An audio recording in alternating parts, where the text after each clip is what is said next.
In 1866, the United States Congress passed legislation creating 4 all-African American Army units: the 9th and 10th Cavalry and the 24th and 25th Infantry Regiments.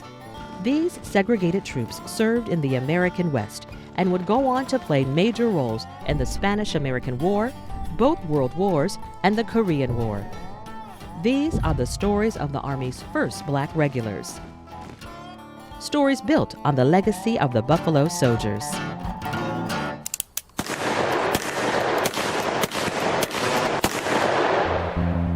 Born into slavery in 1858, Isaiah Mays achieves freedom at 7 years old after the American Civil War. Years later, he enlists in the U.S. Army, assigned to the 24th Infantry Regiment at Fort Huachuca, Arizona. Mays serves across the western frontier, reaching rank of corporal in 1889. Soon after, payroll master Joseph W. Wam assigns Mays to his escort team. The team, comprised of fellow 24th Infantry members and 10th Cavalry soldiers, planned to visit military forts throughout southern Arizona, with orders to protect gold and silver coins worth over $28,000, roughly $800,000 today. Following payment of troops at Fort Grant, the escort team begins their 45-mile ride to Fort Thomas. Along the route, they descend into a narrow gorge, its tall, rugged hills looming overhead. They push forward, staying the course until they come to a curious halt, stopped by a large boulder blockading the road. Members of the 24th lay down their rifles and attempt to move the obstruction, a decision which plays into the hands of the lawless.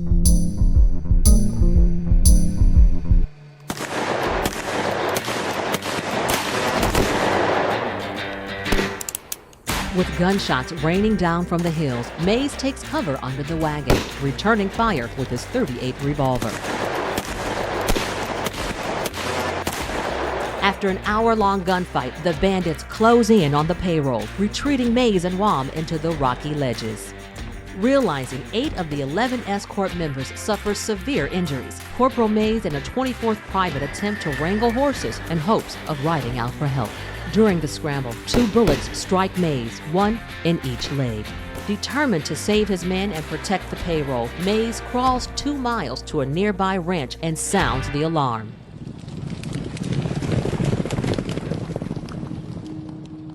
When reinforcements arrive, they find no trace of the bandits, nor the $28,000 in gold and silver. The U.S. government opens an investigation, and even though Major Wam and multiple soldiers identified the bandits, the verdict comes out not guilty. All men walk free. In response to his courageous actions, Mays receives the Medal of Honor in 1890 and continues to serve until 1893, when disabling leg injuries forced him to resign.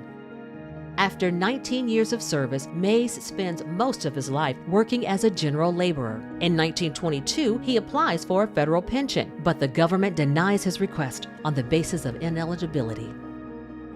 Unable to work and nowhere to go, Mays enters the Arizona Territorial Insane Asylum, now Arizona State Hospital, where he dies in 1925.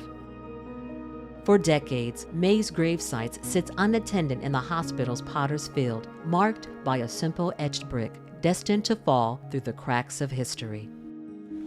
You the one started this in Arizona.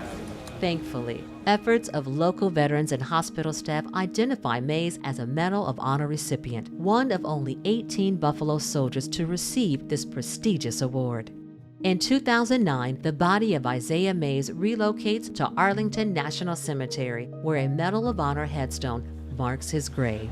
Let's walk.